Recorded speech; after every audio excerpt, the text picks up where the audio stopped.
erratically, especially at that time. You know, it's daylight hours, heavy traffic. You know, they could be under the impression that the driver's impaired. So, help save lives by calling it in, give a location, description of the vehicle, and direction of travel. Yeah, I thought there was part of a story or something I'd heard along those same lines where they indicated that there might be some issues, that one of the people, I might be a longer version of the video floating around, where they indicated that there might have been some erratic behavior on the driver's part. Yeah, and that's important because, with the community are our true eyes and ears out on the roadways, and our officers do rely on information like that. I mean, case in point, we had an incident where a couple of teens stalled the hearse, and they took it on a joyride, and they were actually impaired, and they actually crashed. Yeah.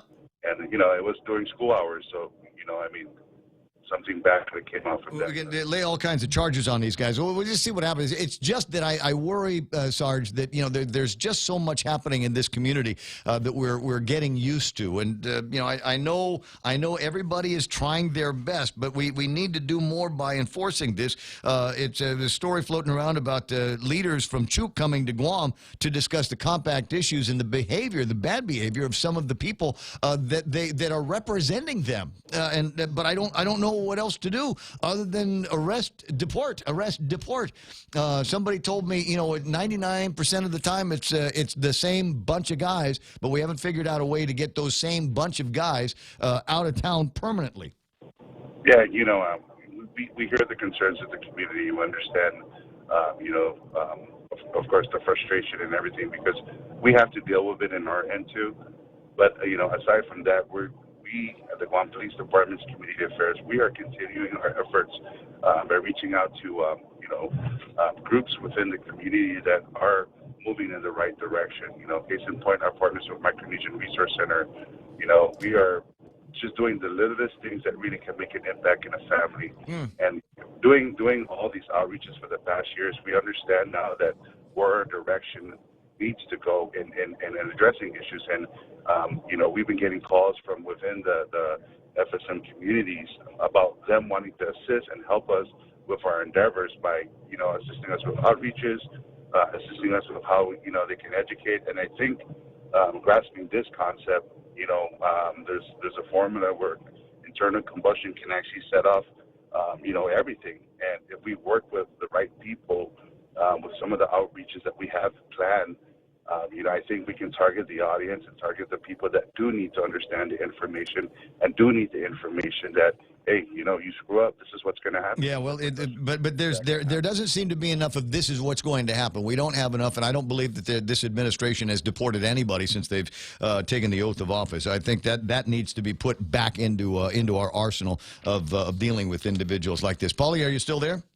Yes, I am. All right, last question. I wanted to ask about the uniforms, but just if the tactical deals work out, let me know where I can buy my pants so I can use those tactical pants for hiking. But the other one was last week when we were talking, you said by Friday last we'd have an answer on the investigation on who it was, which staffer at Southern High was responsible for bringing a gun to the campus, and what's the disposition on that case?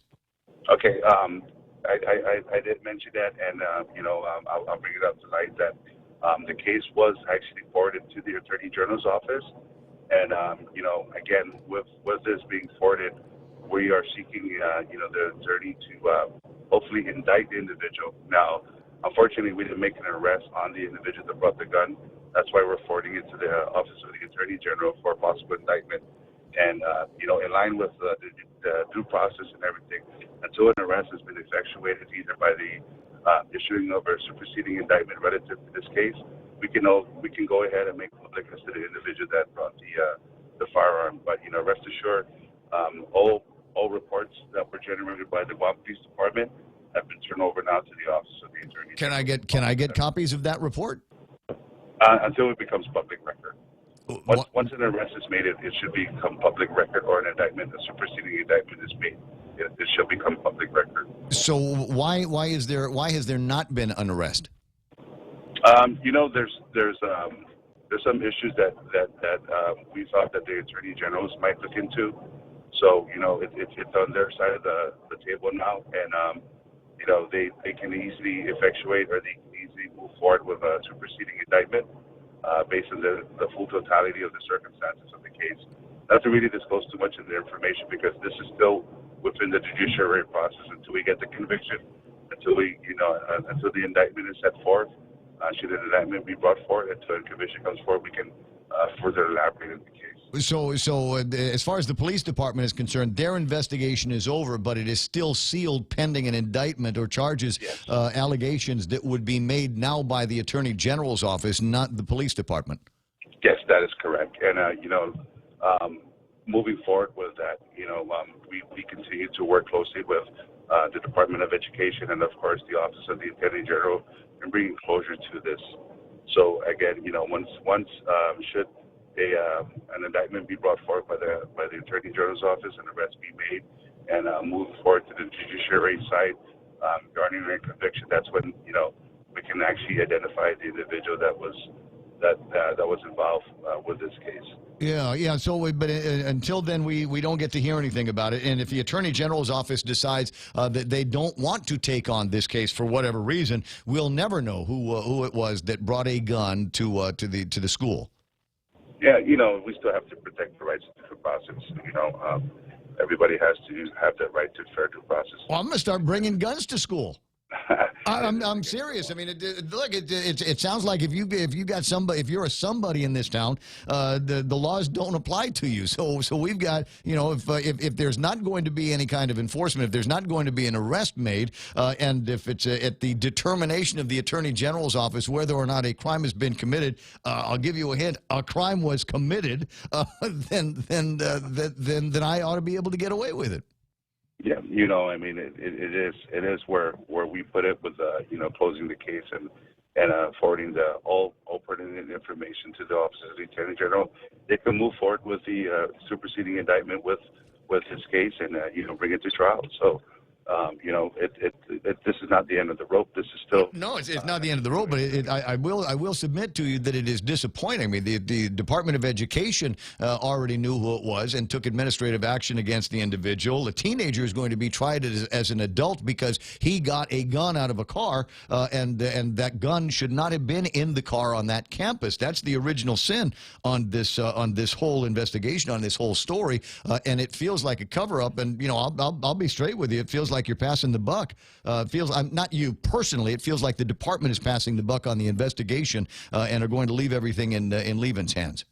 Yeah, well, we'll follow the course and the direction of the Office of the Attorney General relative to this case, and we'll continue to support and towards their endeavor relative to the investigation, and of course work closely with DOE. Yeah. Well, I appreciate the line, but again, sorely unsatisfied with the disposition at this point. Now we'll see if we can get the folks over at the Attorney General's office, and they're really good at not returning calls to give us what their thoughts on this are, and how it's possible that 3 months after the fact they're going to try for an indictment. Yep. So we'll just wait for the their move again with any possible indictment that should come down from them. I got you. A couple of minutes before 9 o'clock in the morning. Anything that you need the listeners to know about as far as liberation prep and activities? Yes, absolutely. Thank you for the opportunity for allowing me. Well, you've been hard to get a hold of these days, so I want to make sure I take advantage of the time. I appreciate that. It really, a lot of the constituents out there who, they're pretty much signature in understanding the camping rules and everything, the parade. So, again, come Saturday, July 20, 10 to 12 p.m., 10 a.m. to 12 p.m., we're closing the outerbound lanes, north and southbound, to allow the campers to offload and load, whatever they need. And that is an active loading zone. Mm-hmm. Those will not be permitted to park there. By 4:30, we should be extending the outer lane enclosure for allowing parade goers or the participants with the parade to set up and stage. By 5 to 6 o'clock, our traffic control points will be manned, and the roads will be completely shut down from Route 1 to, the intersection of Route 1 and 8 towards the intersection of Route 1 and 6 out of loop. And in the duration of the parade, 12 o'clock in the same afternoon, they're also going to be opening the carnival grounds. Now, right after the parade, we are going to set up traffic control points for crosswalks at the District Court of Guam, Mm-hmm. Aspinall Avenue, and Chamorro Village to allow parade goers to actually attend the carnival. Come 4 or 5 o'clock, we're going to wait for the roads to be cleaned up by the assisting agencies that are helping with the parade.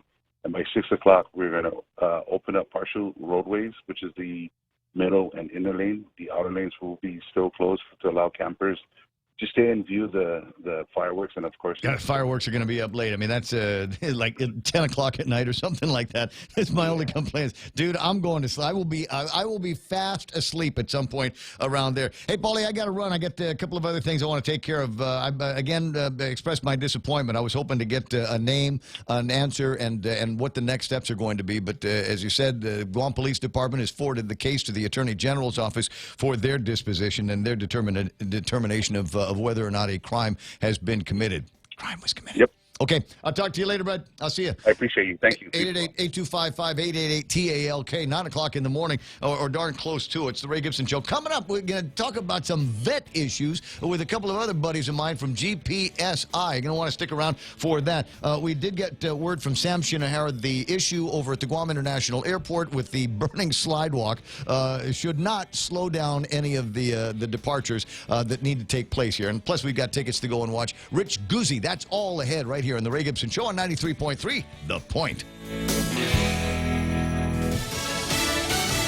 Criminal contempt. I'm Lee Silasera, Fox News. On this vote, the yeas are 230, the nays are 198. The resolution is adopted. The House voting to hold Attorney General William Barr and Commerce Secretary Wilbur Ross in contempt. This comes after the House says they didn't provide documents related to the 2020 census citizenship question. Secretary Ross dismissed the move as nothing more than political theater. Before that, House members tabled articles of impeachment against President Trump, setting aside a resolution brought yesterday by Texas Democrat Al Green. He introduced the measure after the House condemned the president for tweets and comments about four progressive members of Congress, all women of color. Even as the House took up that measure, the president continued to pick fights with Democrats. President Trump, before departing on Marine One, insisting that he does not relish the ongoing feud with House Democrats, including four freshman congresswomen who the president directed a controversial tweet at earlier this week. It's not a question of relishing. They're wrong. They're absolutely wrong. That's not where our country wants to be. We're not going to go, and we're not going to be a socialist country. House Speaker Nancy Pelosi defended the House resolution that condemned the president's comments on Twitter as racist, and she said she's not surprised that the measure did not get the support of many Republicans. Fox's John Decker at the White House. Federal prosecutors now say the probe into campaign finance violations committed by the president's former fixer are over. District Judge William Pauly says the disclosure opens the door for the American public to form their own opinions about the actions of President Trump's former lawyer, Michael Cohen. The documentation details payments Cohen helped facilitate to porn actress Stormy Daniels and centerfold model Karen McDougal after they both alleged having affairs with the president before he took office. Fox's Gernal Scott. The president denies those allegations. This is Fox News. Hey, welcome to this Subway ad for the new club collection. How do you want it? I'll take a book club. Absolutely. So, last week we sunk our teeth into Subway's meaty new release, the Steak Club. I didn't finish it yet. Not again, Sandra. This week, it's the new Southwest Chicken Club, also by Subway. No spoilers, but there's a tasty twist. Jalapeno cheddar bread and guacamole? Sandra, get out. Subway, make it what you want.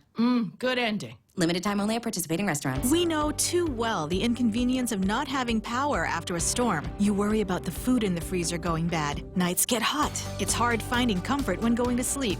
These are realities. But with solar and battery storage from Micronesia Renewable Energy, these realities can be a thing of the past. The solar works during the day and the batteries power your home at night. Call 632-2613 to see how solar plus battery storage can make life a little more convenient. MRE, the smarter choice.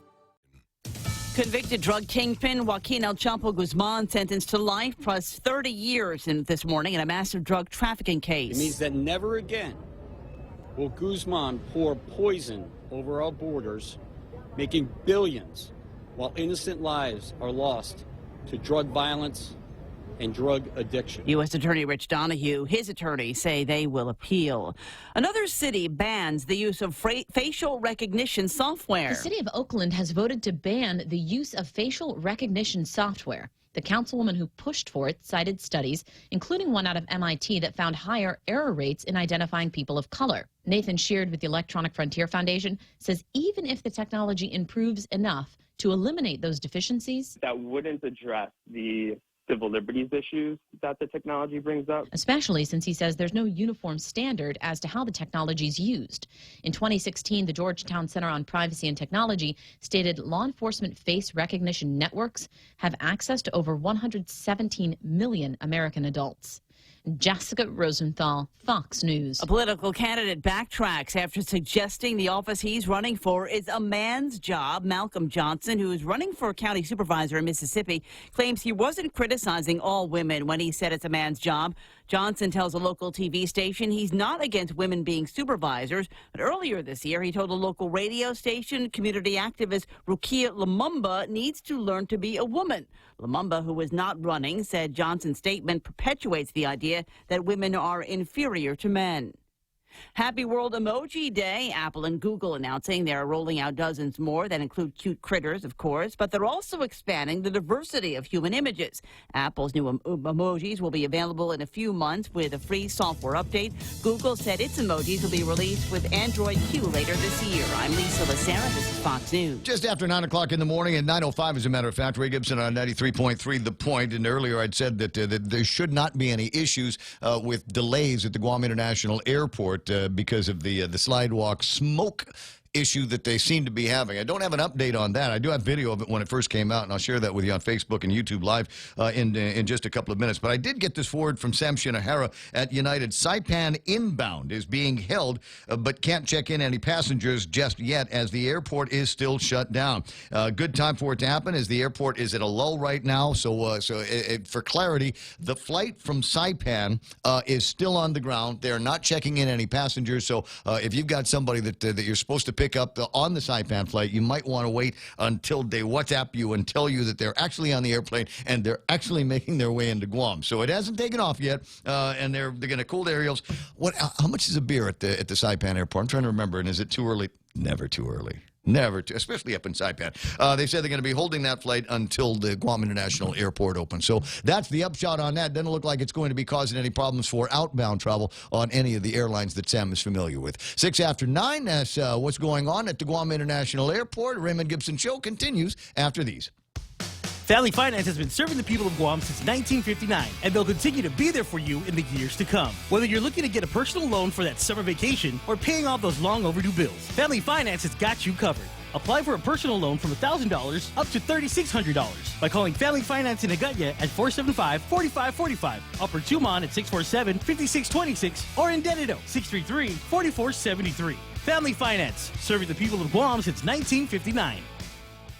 6 after 9 o'clock in the morning, portions of the Ray Gibson Show brought to you by Cars Plus, where they're celebrating the summer of Jeep. This sale ends on July 31st. Get your hands on the wheels of a brand new Jeep Wrangler. You're going to love the price, too. Financing as low as 1.99% APR. Want something that's got some beef on it? Check out the Compass, the Cherokee, and the Grand Cherokee as well. Solar with battery storage, now a reality for Guam homeowners. Call Micronesia Renewable Energy at 632-2613 for a free consultation there. We've also got an opportunity to save up to 50% with Nanbo Insurance's Bundle Up plan. So give them a ring at 477-9754. Point broadcast also brought to you by American President Line's global presence with a local home and our best starters, lunch and dinners, priced to please on a brand new Ruby Tuesday's favorite menu. Dips and wings. There's burgers and tacos, steaks and salmon with toppers, and more available for a limited time at Ruby Tuesdays Guam. Rediscover talk radio here. It's the Ray Gibson Show. Call now, 888-TALK. That's 888-8255.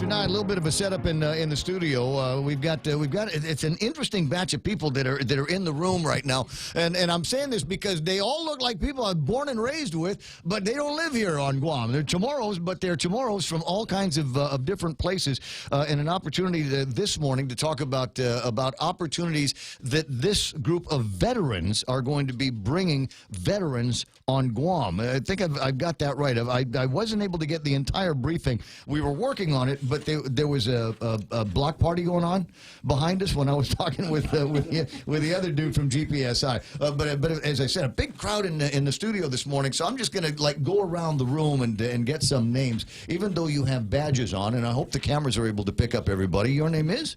Anusi Lou Barrett, Dr. Maryland, from Maryland. From Maryland? No, yes. you're not. You're from here. Where are you from? Guam, Jonia. From Jonia. Yeah, Balahaja. And as we say, Jonia rules. Jonia rules. And I know that Balahaja territory that you've got up there with the with the most incredible views. That's nice. Yeah. And you are? I'm Norma Jeter. I'm also from Jonia, Guam. Oh, great to have you here. Yeah.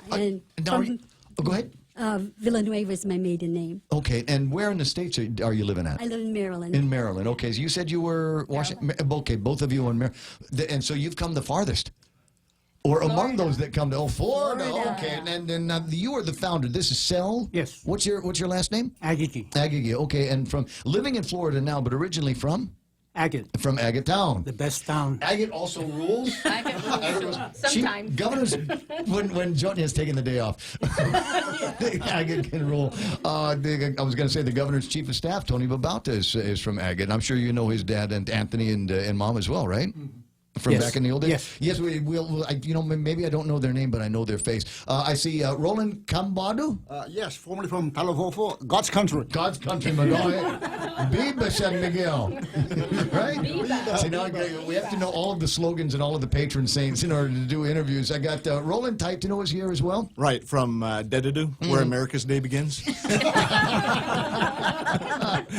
And Roy Leon Guerrero. Roy Leon Guerrero, also from Dedadu. Okay. And Familia Dicta. Okay, so I've got the northern guys over here, and I got the southern ladies over here. All right. I think I've got everybody is all accounted for in the studio. So as I said, the original setup for this, and they said the guys from GPSI want to come in. And I'm going, oh, okay. Well, they're old friends of mine, and have been since I've started running around with them when we were doing the military buildup. And these guys said, you know what, we want to come back to Guam. We've built up a family, we built up a network, the relationships here in the States, and we want to do something for the military buildup on Guam. And so they came out and put Gypsy together all of those years ago. But it's an interesting kind of genealogy in the organization. Veterans for sure, and I think we get to tick off the veteran-owned business when we're doing federal acquisitions and things like that. But certainly the management of the organization made up of veterans, and there is a network now. I didn't realize this of Chamorro veterans. And Sal, you put this group together. Tell me a little bit about the history. Well, for a long time, we have probably the same number of veterans, some more veterans in the mainland than here. Mm. And like everything else in the mainland, most people, minority, Asians, African Americans, Hispanics, they get together, they form an organization, nonprofit. Mm-hmm. And they have a lot of leverage and power by doing so. And they were able to convince and apply some of those principles in getting more recognition, money, material things from the federal government. Yes. And that's what we're trying to do, although we're probably the smallest group in the entire United States. But the smallest group in the entire United States, but where it comes to veterans issues, and certainly veterans issues here on Guam, and not just on Guam, we've got to think about our relatives up in Saipan as well, as others that serve from around the Pacific community. Unfortunately, out here, Guam, Rototinian, Saipan, the Marshall Islands, etc., all of these places, we don't have that kind of representation in Washington, D.C. You got it. that you American voters have. You got it. And that's, can confirm. That's the way it works here, is we can go and send Madeline Berdalio and Mike St. Nicholas to knock on doors all day and all night, but the fact is they're minor representation, except when we start talking about people that are from states like Maryland and states like California and states, like Washington. Texas, Washington, where we've got numerous people in the House and the Senate that can help carry the water for us. So it's important that this coalition, if you will, gets put together. Good job on you. Thank you. How many? I have to share the success. Also, yeah, because these people are the ones that made it happen. I organized it, but man, they came through with flying colors. I think it's fantastic. Someone is in the West Coast, East Coast, all over the place. So we finally got this knockdown. And the only thing that I want to, this is the most important thing that I'm going to make. There's no way that we're going to have the power and the prestige of being a group of Pacific Islanders in America until we start getting together, sharing ideas, and making sure that our words are heard in Washington, D.C. And that is a very difficult thing because getting Guamanians all over the 50 states to talk and support a common ground is not an easy thing, but we're doing it. Well, it seems to me we've got some of the regions represented here, Florida and Washington. And the reason that we're successful, we got some of the best people in California. There's California, Nevada. I'm from Florida. Southern California. And we have a big group Washington. in Texas. I'm sure of it. I'm sure of it. So, and a lot of people don't realize the diaspora. And you think, off-island Chamorros, immediately thinking up in Washington State and down in San Diego, Vallejo, California, that area there. But you realize that all across the country, generally wherever there is a base, there's a very good chance that somebody decided when they got out of the Air Force, the Navy, the Coast Guard, the Army, that they stayed pretty close to that base, very close to those benefits that they have earned through their service. But it's not automatic, some of these benefits, and it changes sometimes where you are. The geography, especially for us, for veterans from Guam, is a real killer for us. And the way the bureaucracy has been set up for many years where decisions need to get made out in Honolulu, well, that's great for people that are living in Honolulu, and we've got the hospital right there, but that doesn't do a whole lot of good for folks around here. You're saying a lot of things that we already discussed. And the reason is because I've followed this story for a long time. Many of my friends, I've never had the privilege of service, but many of my friends have. Going back to the Vietnam War and guys coming back and saying, okay, well, I've earned this benefit. And they start talking to the guys over at the VA, and all of a sudden, thanks for your service. Who are you again? You get that feeling like it was for nothing. And so it's important that groups like yours are able to get together. About how many people do you suppose you represent? In the stateside. In other words, both men and women. Yeah. About how many people 50, in the club? 58,000. 58,000. That's all Chamorros? Yeah. At least that's what we got from the Census Bureau. Oh, I was going to say, do you have their contact information? Because I was going to say, we put together that big database. I mean, let me be very clear. It's not an easy thing to do, okay? The Asians, Hispanics, African American, you know that they're very, very, first of all, there are millions of them, and they're united, that they know how to lobby Congress. And voting for your congressman is one of the most important power that you have as a citizen. Agreed. The Chamorros continue to be on the outside. We are now moving in there, and we need to expand and understand about lobbying. We need to understand how we can deal with a congressional representative because we can vote. You guys here can't. Correct. We're going to do what we can over there to ensure that Guam is going to get the kind of representation in Washington, D.C. And I'm telling you, it's not going to be the easiest thing, but we are going to do what we can. And another thing that I want to... More power to you. Yeah. And another thing that you understand is you can see, as you mentioned, Hawaii has the hospital. If you're sick here in Guam, you have to go to Hawaii. Why don't you have a hospital here? Yeah. Because we don't have the voice. Anyway, the senator from Hawaii, just tell everybody that that hospital is going to be there, and it's done. All of a sudden, it pops up, right? Painted pink. How the hell can we do something like that? Interesting questions, and again, questions that we've tried to resolve here on Guam, working with our delegates and things like that. But again, it comes down to having the power of a lobby in the states that can vote for representation in the House, in the Senate, and force the issues to them, saying, "Look, we're Chamorros, but we're voters in your states, and we want you to advocate for us on these measures that will be of benefit to our brothers and sisters on Guam and in the Mariana Islands." Oh, God. You're saying everything that we're saying. Because, like I said, it's not my first dance here. I've been, but the wrinkle here is that we've got people from off island that can do this. We've always tried to do it ourselves.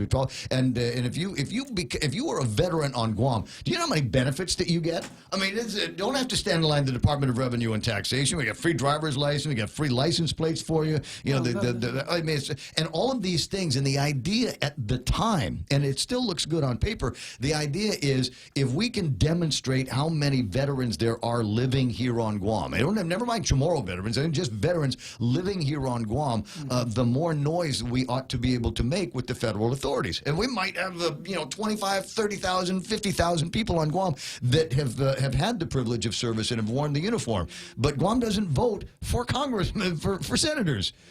We don't get to vote for the president. We are the farthest away from Washington. We don't have a vote in Washington. Yeah. Our people are not really that, actively involved in. It's hard to do from here. So we got a big thing ahead of us. I'm digging the conversation. Hope everybody else is as well. 888-8255-888-TALK. What are some of the things that you are advocating for? I mean, if all of a sudden, the phone rang and it was your state senator called back and said, you know what, I would like to know a little bit more about some of the things you want me to do for you as your representative in the Senate. What are you asking for, guys? Well, there are several things. One of course, is the idea of getting a hospital built here, adequately staffed, to take care of the veterans here and to cut that risk of having to take the long distance travel to Honolulu. It's going to be a big hospital. Right. That's going to have to be a big hospital. There are so many things that we need to worry about. I mean, you've got urgent care, you've got long-term rehabilitation, you've got individuals, and we've had a long war out in the Middle East now, and we've got guys that are coming back with mental health issues, PTSD, and things like that. So this is going to have to be a multidisciplinary facility. But go on. Yeah, and you're absolutely correct. That's exactly what we need to do. The problem that we have, obviously, to your point, is we just don't have the voting power. We need numbers, and in order for us to represent those numbers, we need members to join. So in addition to us coming here to join in the celebration of the liberation, we also come here to introduce the organization to the Chamorro veterans here and to get them to join us so that we have those numbers that you're talking about. When you look at our population here in Guam, what are we at? About 166,000. And if you did the historical review of how many men at the time, and well, at first it was men that joined the military. You're talking about every other boy went into uniform. Yeah. Right. And then eventually, when the women started to proliferate, the military, then every other man, every other woman became a soldier. So it's very easy to get to a number that's going to be substantial for us to show and use to get to our senators and representatives back in the states and say, look, we are your constituency. We represent X number of members, and that to them, to your point, represents votes, whether they get the votes or not.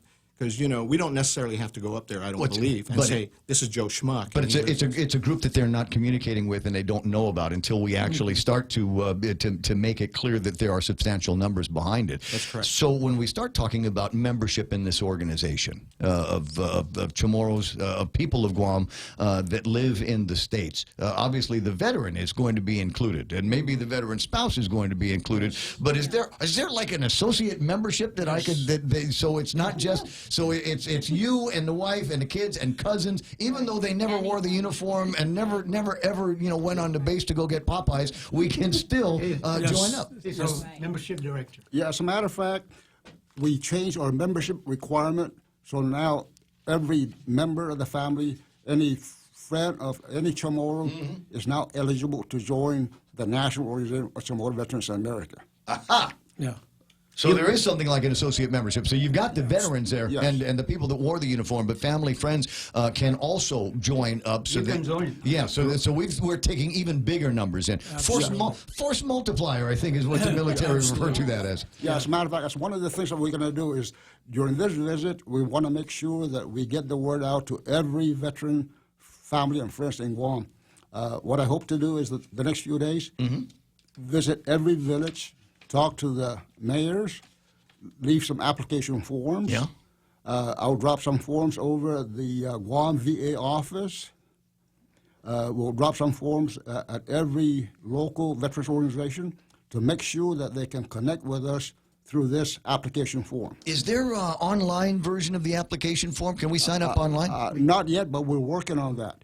Not too long from now, we're going to have the capability of signing up online. Okay, and is there a Facebook page? Social media is huge, and I guarantee that most of you in the room are on Facebook one way or the other. Yes, we have both Facebook and... the younger, prettier ones are on Instagram, but for everybody else on Facebook. Yeah, our website is chamorrovets.com. Okay, it's easy. ChamorroVets.com on the World Wide Web. You can go there right now and take a look at. You know, it's asking Ro about some of the things that you were advocating for. We heavy on the hospital side. Are there other things other benefits for which that are available to veterans in the States that we need to offshore to Guam and the Marianas? The one additional thing that we'd like to advocate, and we certainly support, is the review of how awards and decorations are given to the heroes who served in war. Because as you look back and you see, you could have, and I'll give you an example, you have a Chamorro soldier who throws himself on a grenade in order to save his squad or his men, and he ends up dying. He's likely to get a Silver Star. But you get a non-Chamorro veteran, born in the United States, does the same thing, suffers the same fate, but gets the highest, the nation's highest award for valor, that being the Medal of Honor. Yep. So in the future, what we want to do is see if we can get it, both the living and the fallen, to be reconsidered, reevaluated, and if necessary, for them to go back and compare those heroic acts and see if some of our veterans or some of our heroes were misclassified in one way, shape, or form. Because, with those awards comes awards and benefits, obviously. So those are one of the few things. And Roy also wanted to bring up something else. Go ahead. Earlier you mentioned what if a representative said, hey, I hear all about your program, so what can we do to support? The other thing to tag along with the hospital was that we would like to see a regional VA office right here in the islands to support Guam and CNMI. And right now the process of going through that is through Hawaii. And that's another thing that a barrier that we'd like to remove and just have that established here and make it more accessible for our veterans to process their application for care, disability compensation, and a appeal process, rather than going back and forth. Now, the argument that I've heard lately is about numbers, that we're not getting this resources, we're not getting this hospital care, that we're not getting this regional offices because we're small in numbers. And, frankly, that comes down to equity, and that is not equity, okay? That's a fact. That's the fact. I hear you. So even one merits the care and the infrastructure to take care of veterans. And right now we don't have that. And I know it's a political process, it's a systemic process, and quite frankly, funding process and challenges. So that's one of the challenges we like to overcome. It's a long-standing problem in this country. You go back to the First World War, and there were protests in Washington, D.C. from World War I veterans that felt like they had not been treated adequately for the service that they provided to the country, and certainly one of the bloodiest wars that the United States had participated in until then. And so it has only incrementally gotten better, and I think a lot of it comes from people being able to to organize themselves to put together substantial numbers so that they cannot be ignored in Washington D.C. And now the same thing has to happen for all of us out here. There's a couple of great documentaries that talk about service that has been provided to the country from people not of American descent, just people that live out in the Federated States of Micronesia, and they serve, they get to wear the uniform, and they go back. And if you think it's a hard time getting your benefits from Guam, can you imagine what it's like out in the other islands of Pohnpei and Chuuk and places like that? It really is that much more difficult. And they have diaspora as well. So when we start talking about different groups that you are working together with, it's not just the Chamorro veterans. Yes. You guys got anybody else that you buddied up with? Is our gang big?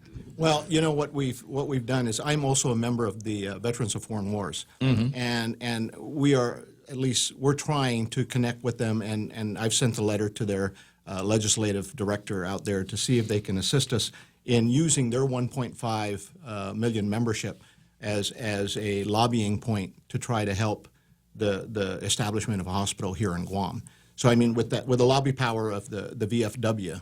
And I'm working with our local post and our national headquarters office to see if we can get them to join and kind of help us. Saturday's a hell of a party at the VFW. I just tell you that right now. the Jigo boys will know this, and they'll know you when you walk in. 928. I'm getting a couple of comments from vets on the line that are listening right now. Chris asking if you've spoken to a service officer, and Gary Shonals, who says we've got a VA benefits regional office here. It's at the new building near to the airport, and he says a VA outpatient clinic outside the Navy hospital gate. So there have been developments on the releasing of care and benefits to vets here. Yeah, there's no question there's these satellite kind of facilities out there to help with the healthcare issues. And from my understanding, even like the Naval Hospital is taking on not just the active duty folks for medical care, but also taking in retirees. But the veterans, which is a very different group of folks, you know, as we get older, we need medical care more. So it's going to become a real critical item for us to, and forgive the healthcare pun there, but it's going to be real critical for us because we're living longer. And as we live longer, things start to break down. And most of that breakdown is as a result of service that has been provided to this country. Yep. So, you know, there's strides, they're moving in very slow steps. But to everybody else's point here, we're so far away, and we really don't have that big infrastructure that we need. We have all these satellite carrots that are hanging in hopes that the big quake will come.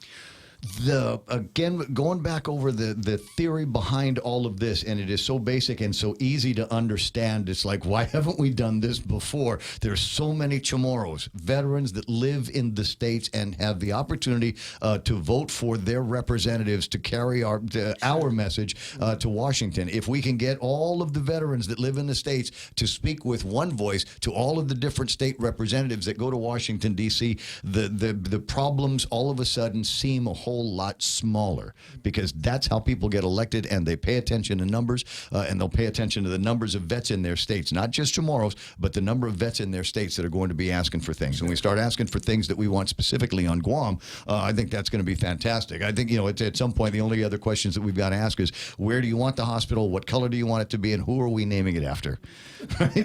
we should be at that point before too much longer, right? Yeah. That's the theory. ChamorroVets.com on the World Wide Web.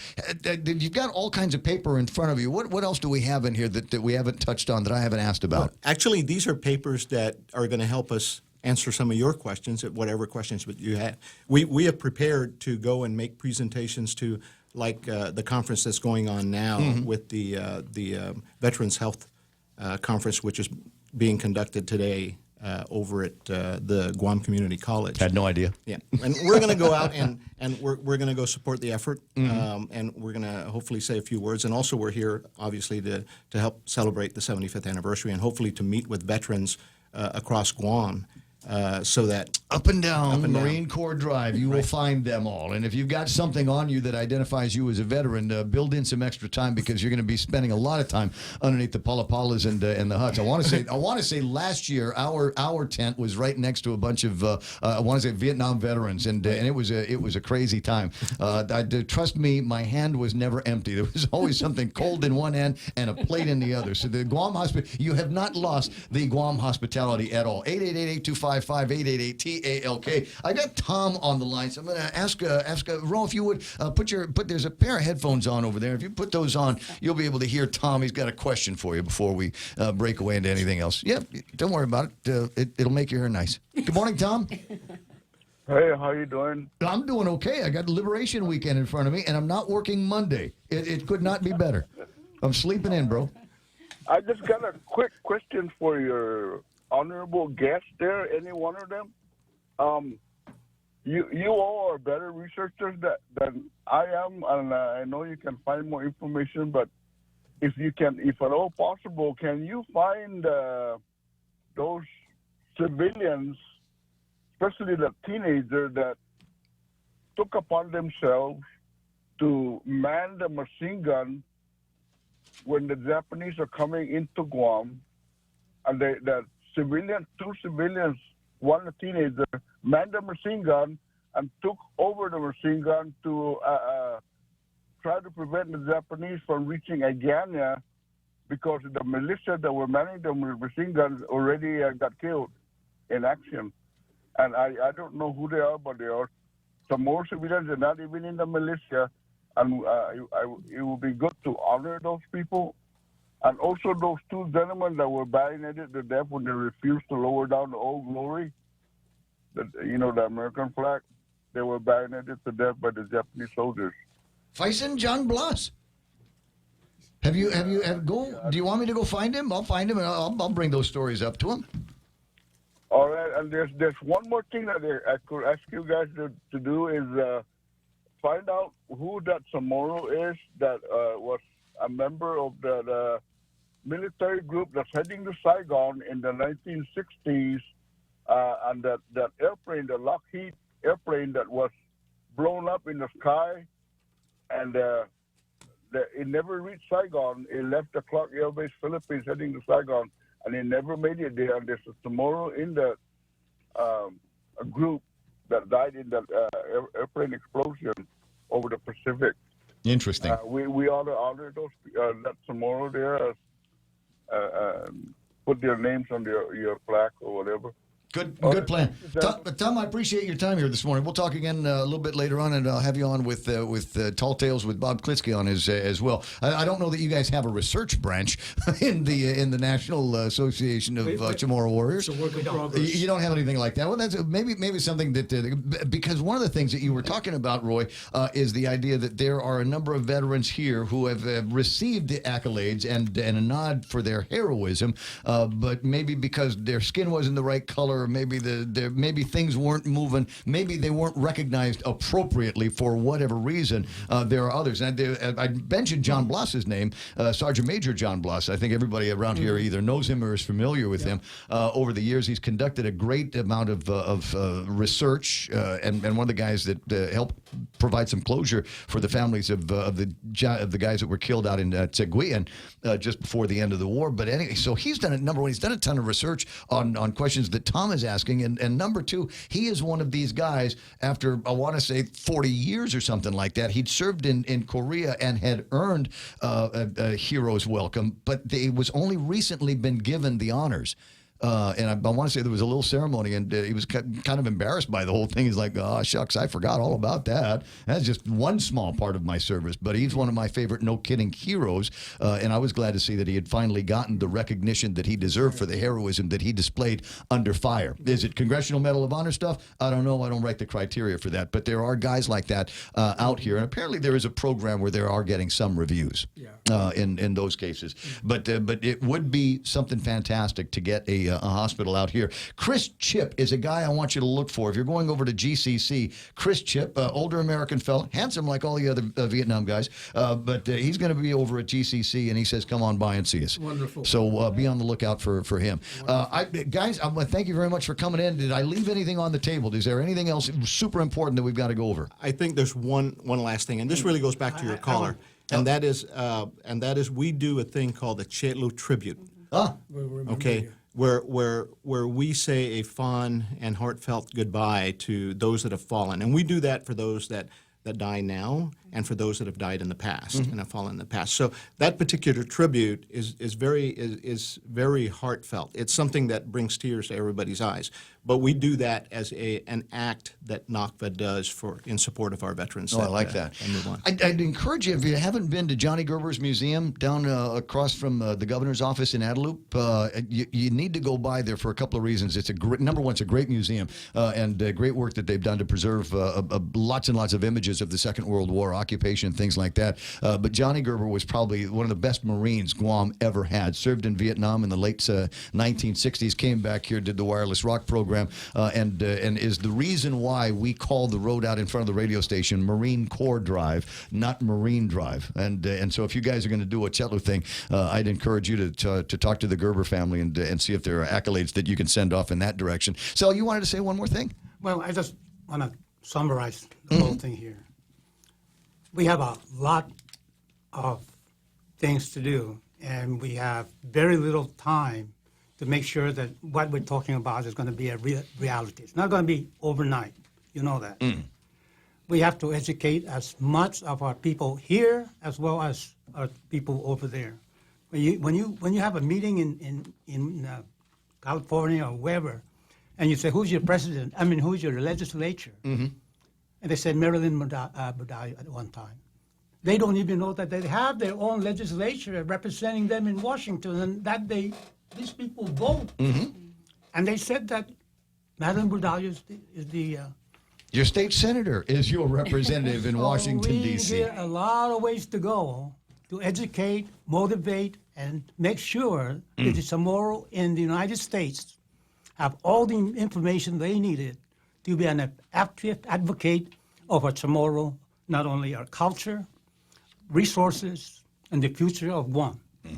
And I hope that this group here will work together, promote our own agenda, and one day we will be able to say, we don't have to have any problem with voting in Congress because we got enough people in Congress that support Guam. Well, so here's the takeaway from this. We'll knock out all of the veterans issues, and now once we've got this big coalition of folks from Guam that are now united and can speak to their individual state senators, there's other things that we want out of them. We're not treated the same way when it comes to earned income taxes. We don't get to sit at the table when it comes to compact migration treaties and all of these other things, the impacts of the federal government, their policies, their regulations on us here on Guam. And if we had representatives, if we had people in the states that could help tell our story to their state senators, maybe we would be remembered better when it comes to bills and laws that come out of Washington. But let's get that hospital first. Yes, indeed. Like I said, where are we putting it? What color are we going to paint it? Who are we going to name it after? I think those are the important questions. 20 away from 10 o'clock in the morning. We'll take a quick break on the program. That's iConnect time. Swing by the nearest iConnect. Ask them how we're going to save some money on things that you need all the time, like internet and mobile phones. They've got them at iConnect. Sponsoring Ray Gibson on The Point. Half a day. I'm Rita Tidigli of Manila, and this is where I start my day, listening to the voices of our community and sharing thoughts about issues that affect all of us. It all boils down to our people and our land. Ingatan ang iyong tahanan. Protect your home. When purchasing or refinancing your home, remember to call the professionals at Security Title, just like you call Ray Gibson in the morning.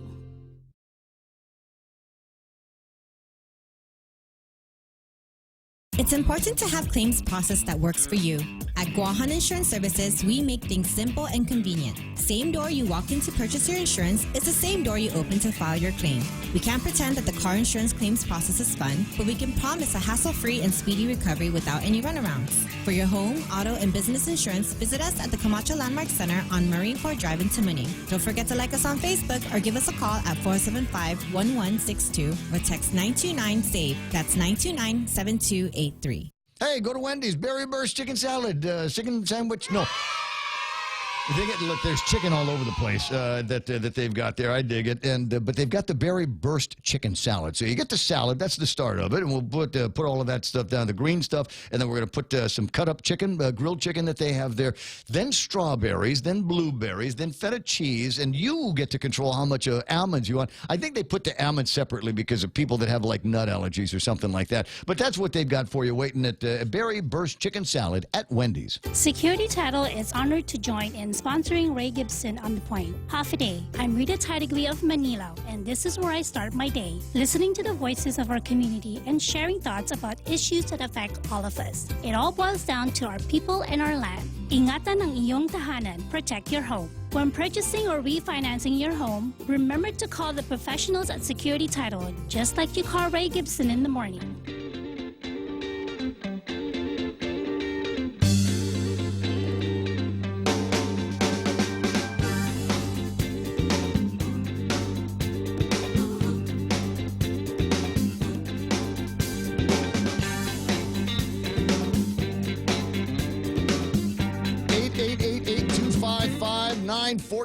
In the morning, and I got a couple of things, program notes. Might as well get these out of the way here. Number one, I'm not going to be here Monday. Mike's not going to be here Monday. Kevin's not going to be here Monday. Jerry Roberts and Blake, they're not going to be here on Monday, and the reason why is because it's the day after Liberation, and it is now a completely recognized choice broadcasting day off. Yeah, actually, I may be here just because I won't be answering the phones or anything, and we won't be on the air. But no. I just thought it would be cool to sit in the producer's booth and drink vodka. Fine. Yeah, and since we're not on the air, it's not illegal. It's not illegal. Fine. I don't know that it's illegal anyway, because that technically where you are standing is not a control point for the transmitter. That's usually the case. That's what they don't want. Now. They don't want drunk guys taking the power on the transmitter up to 1,000,000 watts. Have you heard the drunk DJ clip? Everybody in radio's heard that one. No, I don't know that I've gotten that one, but I do like the drunk Elvis one. Oh, really? No, that's one I haven't. Tonight. Dig that out. It's out there in the world somewhere. 9:44. So programming note number one. Programming note number two. Run with me 10 or Run with me X is something that I'm up to with the guys over at Resorts World Manila. We have identified a charity here on Guam that will be donating certain proceeds from the Run with Me program in the Philippines out to here on Guam, and they said, we'd like to get somebody that will represent Guam on our 10-kilometer track. What about you, Gib? You up to it? And I said, absolutely. And now you can run with me. If you're going to be in Manila on August the 25th, then we'll hang out at Resorts World Manila. My go time is going to be at 5 o'clock in the morning for the 10K. Your mileage may vary depending on what it is that you want to run in. But for details, go to Resort World Manila or runwithme.ph on the World Wide Web and get details on that. It'd be a thrill if you and I were to run. Literally, I'm looking at you now on the line. It would be a thrill if you and I were running together at the Run with me at Resorts World Manila in their special anniversary. Now, my producer, Michael Knight, is hot on me to try to make sure that I give away tickets to go and watch Rich Guzzi. That's right. Comedian and a hypnotist at the same time. And the idea is that you get people who claim to be unable. I cannot be. I'm too smart. There's too much going on in my head for me to be able to be hypnotized. Yeah, right. I challenge you. I dare you. I'll make it so that you can go in. You and a friend can go in absolutely free. All you got to do is call me at 888-8255. 888-8255. Now, you're probably wondering, you're going, Ray, I'd love to, but I'm afraid. I'm afraid, Ray, that you're going to ask me a question that will be too difficult for me to answer, and I'll be embarrassed. The worldwide listening audience of The Point will know that I'm not as smart as I think I am. All right, fine. I get that. I understand. I'll make the challenge easier for you. It is a fill-in-the-blank question. And it's as simple as that. So we've got tickets to go and watch the show. 888-8255. Remember what I always say, courage is always rewarded. Joe's won the other day. Joe's, you can't play anymore. But if you're listening right now and you want to go to one of and you can pick the tickets. We've got tickets for Saturday night and Monday night, right? That's right. Yes, sir. So you can pick it, and you can decide who you want to go with. It's 2 tickets, so it's going to be all kinds of crazy fun. So here's the question. And it comes in the form of a little story that I found online. Do you realize these movies now are 25 years old? the original Lion King, The Mask, Speed, Angels in the Outfield, The Client, and the great Tom Clancy book-turned-movie, Clear and Present Danger, right? 25 years those movies have been out. Are you feeling old yet? I don't know about you, but I am. But having said that, let me see if I can do this. I'll make you a winner thing. Hi, my name is Ray Gibson. How you doing? Mr. Gibson, it's Nate Horn. How are you? Nate, I'm doing groovy. Turn the radio all the way down if you don't mind. I did, sir. Okay, because I want you to get distracted by the echo that's out. How's the Liberation treating you so far, bro? So far so good. Just looking forward to the barbecue on Sunday. I know exactly where I'm going to find you over in front of Napa, right? Yes, sir. All right. Do you need anything? No, you guys will cover it all, right? My mind went there, so no. All right, well, I need your mind here. We'll talk about movies that were popular 25 years ago. You'll need to fill in the blank. I'll give you a bit of the name of the movie, but you'll need to fill in the blank on the rest of it. There's only 3 movies that I'm going to challenge you with, and so we'll go with that, all right? We will try. All right, I know you're going to do a good job. The first movie is Blank Gump. Forrest. All right, that's one down, one out of the way. How about this one here? Natural Born Blanker. Killers. Killer is absolutely right, Nate. See, this is why you need to be on every Habitat for Humanity team. There's one more. If you get it right, I'll give you the tickets.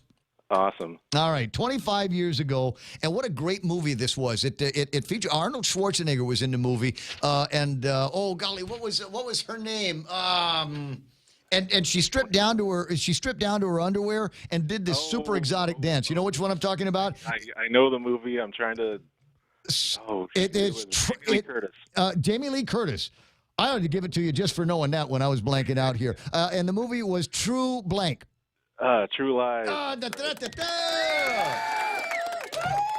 Congratulations to you, Nate. Now you and I know each other, but we didn't get together, and I didn't pass along any of these answers to you like that lady from CNN did at the presidential debates. So I'll say you didn't. Yes, I will say you didn't. You're a good man, Nate. I want you to hold on a second. I'm going to try to put you on hold here, and then Mike is going to pick up the phone and say things to you that only winners get to hear. And I'll see you if you're going Saturday night. You'll definitely see me at the get together with Rich Guzzi and Mr. Rios. It'll be fun. 10 away from 10 o'clock in the morning. Yeah, Speed, Lion King. Is it possible Speed, Sandra Bullock, is 25 years old? Lion King, 25 years old, and that's making headlines now because in just a few days you'll be able to get tickets to go and watch the new version of Lion King. And as I've already joked, I've got friends. I've got friends in low places, but I got my pals, couple, no children yet. And they want to go watch the movie, but they don't want to go by themselves because, they're adults. They want to perpetrate like they got little people in their lives. And so they're going to be looking out for little kids that they can pretend are their nieces and nephews and go hang out and go watch Lion King. Forrest Gump was big. That was 25 years ago, and every runner knows the phrase, "Run, Forrest, run," because we still hear that even though the movie's been around for 2.5 decades. Natural Born Killer, incredible movie. The Mask. And I want to say that was one of the first times that I'd seen the girl in the shows. Angels in the Outfield, True Lies, The Client, and Clear and Present Danger. Wow. Incredible times. What you got there, buddy? Somebody else give me something? Oh, that's nice. 888-825-888-TALK is the telephone number here yonder on the radio station. It's possible that there are some items in the table of contents that I have not necessarily been able to get to, but, we'll work on it. So what have I got? Another pair of tickets, Mike, to give away tomorrow? Okay, we'll work through that as well. James Howard online saying, "Cover up in our face, outstanding." Must be referenced now to a conversation that I had with Paul Tapau in the last year. We finally got word on the disposition of the investigation with the Guam Police Department about the gun that caused the lockdown after it was stolen at Southern High School. What we don't have still is a name. I know. If you were watching Cousin Troy and Candid, and if you're close on the Guam blog with Romeo, you have heard a name. There's different rules that I got to fly under. So I cannot say the name that I have heard, as somebody I know. I cannot say the name that I have heard, because if they are wrong, if their intel is wrong, I'm going to get sued. Now, I don't know about those two guys, but I've actually got stuff to lose. So we're very, very careful about how we treat things like that, innocent until proven guilty. And in this case, the Guam Police Department has decided, well, we've conducted our investigation. Here's what we found. But they're not telling me what they found. They're not giving me any indication of who their persons of interest are. They played it close to the chest, and they are taking it very close to their chest and handing it over to the prosecutors over at the Attorney General's office now for their disposition on the case. The Attorney General's office may look at it and say, wonderful, thank you very much. Appreciate it. Yeah, that's who we were thinking about as well, and we'll go ahead and see if we can get an indictment out of the courts. Or they may say, yeah, interesting case here, but we don't like the way the investigation was put together. We don't like the chain of custody on evidence. We don't like this. We don't like that. We don't like the other. And they may decide that they don't want to prosecute. Might decide to go in a completely other direction. That is at the discretion of the Attorney General's office. And I'm unhappy with that. Because it just, there's two things in my head that are happening. One, there's a cover-up, and I don't think it's necessary. Number two, it's the police department here, these guys passing the buck. I don't know why. It doesn't make any sense to me. The Department of Education has already taken administrative steps against an individual. There has already been an arrest of a kid who's now going to be tried as an adult. But the guy that brought the gun to school broke the law. We don't get to know about that. And we may never get to know about that if the Attorney General's office decides that they're going to torpedo the case. So that's where we are here. And frankly, as far as I'm concerned, I'm not actually going to do it. But if anybody ever gets busted for bringing a gun to school, I would scream and holler discrimination all over the place. Because there's a clear case of somebody breaking the law here, and it is not being prosecuted so far. And if it never gets prosecuted, we might as well take down every one of those signs that they've got in every one of the schools that says this is a gun-free zone. Now, as a Second Amendment guy who believes that there might be something to the idea that having somebody with a gun on the campus is actually protective of the children, I don't want to get in a fight on this because it's already too late in the program. Just trust me, it's the way I think. If it was me on the campus and somebody came around and wanted to shoot the kids or their girlfriend who came in with a hickey that didn't belong, that he didn't put there or whatever, and decided that they wanted to do harm on my campus, you better believe I'm going to gun up. And I think that there ought to be somebody that has got the common sense and the training to be able to do that on every campus across the country. Having said that, though, if we are not going to prosecute this case, then we might as well take all of the other signs down, because we're just sending out the message here that there's another law on Guam that nobody's going to enforce. We'll put this up here with the one about gun grabbing over at the Glock party. We'll put this on all kinds of other places where and the drug dealers that get the slap on the wrist. Just another one of these places where it is very, very clear, based on what we see, based on what we report, that literally on Guam, you can get away with murder. It's 9:55. I'll be right back. Get a free Polar Pop any size when you fuel up on $35 or more of premium high-performance fuel. Conditions apply. See stores for details. Circle K. Take it easy. Get a free coffee any size when you fuel up on $35 or more of premium high-performance fuel. Conditions apply. See stores for details. Circle K. Take it easy. Get $5 off any Circle K car wash package when you purchase $35 or more of premium high-performance fuel. Conditions apply. See stores for details. Circle K. Take it easy. Mezcla Chamorro Fusion Bistro brings you island hospitality with a true taste of modern Chamorro cuisine. A bistro look that feels like home. Their menu features local and traditional flavors with a twist. From their famous Kelaguen Hapa to fresh ahi poke salad and their award-winning barbecue ribs. Mezcla takes your favorite local dishes and serves them with extra flair that you'll only find at Mezcla Chamorro Fusion Bistro. Stop by their newest location in the Grand Plaza Hotel in Tumon. For reservations, call 969-2652. Mezcla, a true taste of Guam.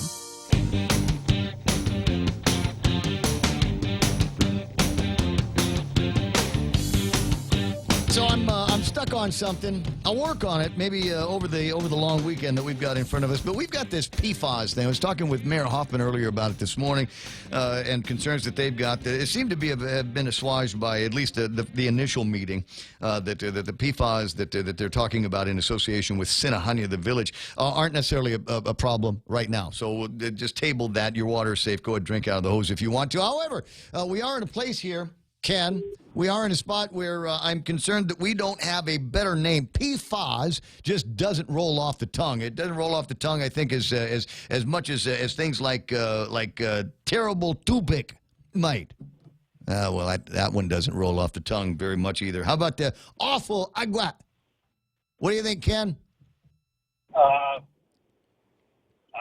haven't got a better answer than that. And horrible hanum. Or wait, actually, the way we do it here, hanum horrible. There you go. I'm just trying to find a way that we might be able to turn this potentially deadly and cancer-causing subject into something I can make jokes about. Well, that's why you get paid the big bucks. Here, living the dream. 9:57. All right, let's go. What do you want to talk about? Well, I called in on your discussion about the Santa Rita potential school shooter. And the only thing that's going to happen to them, if anything at all, they're going to be issued a parking ticket, just like Tenorio's sister was. No, I don't remember that case. Well, Tenorio's sister was dating one of the guards at DOC that got arrested, and then I think it was in Micronesia Mall or something, went up to the woman and threatened to kill her unless she did not testify against her boyfriend, and she was arrested and given a parking ticket. Well, I got that feeling that's what we're about ready to do is if there is any case taken, it's probably going to end up being nothing, and there's no guarantee that anybody at the Attorney General's office will look at this with I don't know, the same kind of righteous indignation that I've got. A law was broken, and I don't understand why it's taken 3 months for an investigation to be concluded, no arrest, and maybe something that might happen a little bit later with the Attorney General's office if they decide that they're going to pursue it. But I've got no assurance that the AG's office is going to do anything.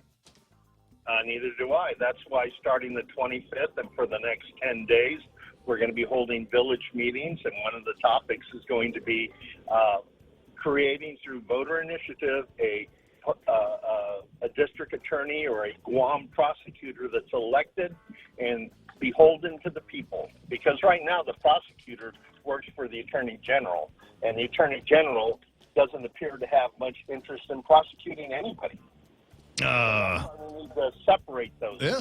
Well, let's get to work on it. Okay, Bob Klitsky's going to be on the radio at 4. Call him back, would you? It's 10 o'clock in the morning, and that means I get to go. Talk to you later. You know it. We're KUSG Agana. Stand by for Fox News Live. D3. Talking impeachment. I'm Lisa Lacera, Fox News. President Trump with his first public comments after the House tabled articles of impeachment against him this afternoon. We took care of our great vets, including Veterans' Choice and Veterans' Accountability.